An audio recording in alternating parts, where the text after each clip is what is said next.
Refleksi Hari Pendidikan menurut saya, sebagai seorang kepala sekolah, setiap tanggal 2 Mei diadakan peringatan untuk memperingati Hari Pendidikan.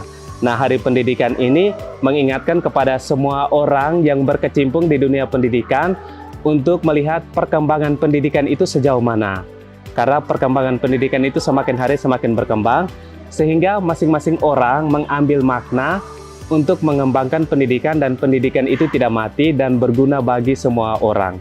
Realitas saat ini, saya sebagai seorang mahasiswa S2 Manajemen Pendidikan sekaligus dipercayakan sebagai Kepala Satuan Pendidikan, Kepala Sekolah di SMPK Angelus Khusus II.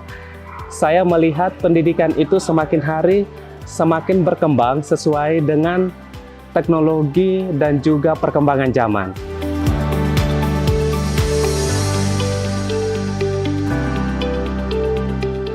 Anak-anak sekarang yang saya hadapi, mereka sulit dan sukar untuk membaca.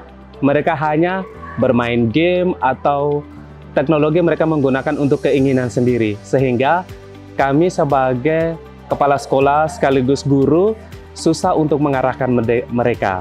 Sehingga kami memberikan soal AKM, soal literasi, numerasi, mereka tidak bisa menyelesaikan. Dan kami mengambil langkah membuat laboratorium pelajaran, jadi IPA, IPS, matematika, bahasa, mereka harus mengalami sendiri. Setelah mengalami, mereka akan punya pengetahuan dan mereka bisa menganalisis apa yang akan diberikan oleh Bapak Ibu Guru melalui soal-soal AKM.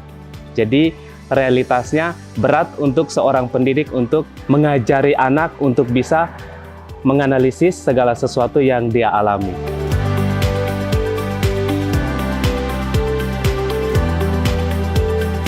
Pendidikan yang tidak pernah mati, menurut saya kita mulai dari kecil sampai dengan sekarang terus belajar. Contoh, seorang anak kecil pasti dia akan belajar berjalan. Setelah itu menjadi seorang yang sudah masuk ke dunia pendidikan, sekolah, non-formal, formal, kita terus belajar sampai dengan kapanpun. Karena dengan belajar, kita akan mengetahui seluruh isi dunia. Karena pendidikan itu sangat luas. Kalau kita tidak belajar, kita tidak akan tahu tentang apapun. Sehingga pendidikan itu menurut saya tidak pernah mati, dan sampai kapanpun kita terus belajar, dan sampai mati baru kita berhenti untuk belajar membaca, mengetahui apapun yang ada di dunia ini lewat buku, media-media sosial, dan seterusnya.